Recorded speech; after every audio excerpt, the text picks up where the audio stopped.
यूहन्ना की इंजील 16वां बाब जो कि 33 आयत पर मुश्तमिल है। मैंने ये बातें तुमसे इसलिए कही कि तुम ठोकर ना खाओ। लोग तुमको इबादत खानों से खारिज कर देंगे, बल्कि वो वक्त आता है कि जो कोई तुमको कत्ल करेगा वो गुमान करेगा कि मैं खुदा की खिदमत करता हूँ, और वो इसलिए ये करेंगे कि उन्होंने ना बाप को जाना ना मुझे।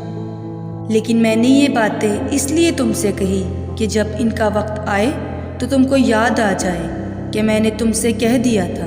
और मैंने शुरू में तुमसे ये बातें इसलिए ना कही कि मैं तुम्हारे साथ था, मगर अब मैं अपने भेजने वाले के पास जाता हूँ, और तुम में से कोई मुझसे नहीं पूछता कि तू कहाँ जाता है, बल्कि इसलिए कि मैंने ये बातें तुमसे कही तुम्हारा दिल गम से भर गया।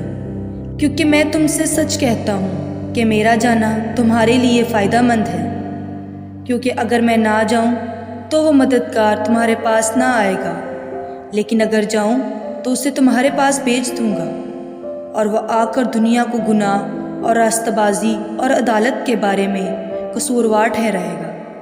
गुनाह के बारे में इसलिए कि वो मुझ पर ईमान नहीं लाते, रास्तबाजी के बारे में इसलिए कि मैं बाप के पास जाता हूँ और तुम मुझे फिर ना देखोगे, अदालत के बारे में इसलिए कि दुनिया का सरदार मुजरिम ठहराया गया है। मुझे तुमसे और भी बहुत सी बातें कहना है, मगर अब तुम उनकी बर्दाश्त नहीं कर सकते।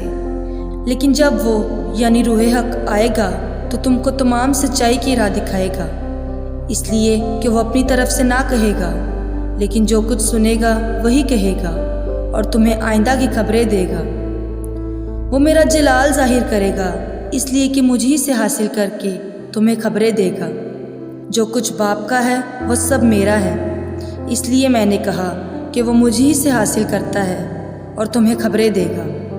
थोड़ी देर में तुम मुझे ना देखोगे और फिर थोड़ी देर में मुझे देख लोगे। बस उसके बाद शागिर्दों ने आपस में कहा, ये क्या है जो वो हमसे कहता है कि थोड़ी देर में तुम मुझे ना देखोगे और फिर थोड़ी देर में मुझे देख लोगे, और ये कि इसलिए कि मैं बाप के पास जाता हूँ। बस उन्होंने कहा कि थोड़ी देर जो वो कहता है ये क्या बात है, हम नहीं जानते कि ये क्या कहता है।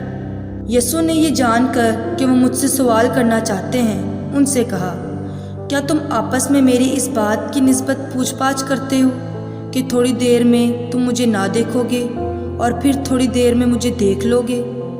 मैं तुमसे सच कहता हूँ कि तुम तो रोओगे और मातम करोगे, मगर दुनिया खुश होगी। तुम गमगीन तो होगे, लेकिन तुम्हारा गम ही खुशी बन जाएगा। जब औरत जलने लगती है तो गमगीन होती है, इसलिए कि उसके दुख की घड़ी आ पहुंची, लेकिन जब बच्चा पैदा हो चुकता है तो इस खुशी से कि दुनिया में एक आदमी पैदा हुआ, उस दर्द को फिर याद नहीं करती। बस तुम्हें भी अब तो गम है, मगर मैं तुमसे फिर मिलूँगा और तुम्हारा दिल खुश होगा और तुम्हारी खुशी कोई तुमसे छीन ना लेगा। उस दिन तुम मुझसे कुछ ना पूछोगे। मैं तुमसे सच कहता हूँ कि अगर बाप से कुछ मांगोगे तो वह मेरे नाम से तुमको देगा। अब तक तुमने मेरे नाम से कुछ नहीं मांगा, मांगो तो पाओगे, ताकि तुम्हारी खुशी पूरी हो जाए। मैंने ये बातें तुमसे तमसीलों में कहीं। वो वक्त आता है कि फिर तुमसे तमसीलों में ना कहूँगा, बल्कि साफ साफ तुम्हें बाप की खबर दूँगा। उस दिन तुम मेरे नाम से मांगोगे, और मैं तुमसे ये नहीं कहता कि बाप से तुम्हारे लिए दरख्वास्त करूँगा, इसलिए कि बाप तो आप ही तुमको अजीज़ रखता है, क्योंकि तुमने मुझको अजीज़ रखा है और ईमान लाए हो कि मैं बाप की तरफ से निकला।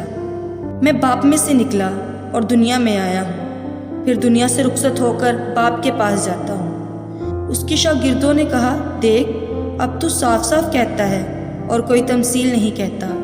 अब हम जान गए कि तू सब कुछ जानता है और इसका मुहताज नहीं कि कोई तुझसे पूछे। इस सबब से हम ईमान लाते हैं कि तू खुदा से निकला है। यीशु ने उन्हें जवाब दिया, क्या तुम अब ईमान लाते हो? देखो वो घड़ी आती है, बल्कि आ पहुंची, कि तुम सब बरगंदा होकर अपने अपने घर की राह लोगे और मुझे अकेला छोड़ दोगे। तो भी मैं अकेला नहीं हूँ, क्योंकि बाप मेरे साथ है। मैंने तुमसे ये बातें इसलिए कही कि तुम मुझ में इत्मीनान पाओ। दुनिया में मुसीबत उठाते हो, लेकिन खातर जमा रखो, मैं दुनिया पर गालिब आया हूँ। آمین۔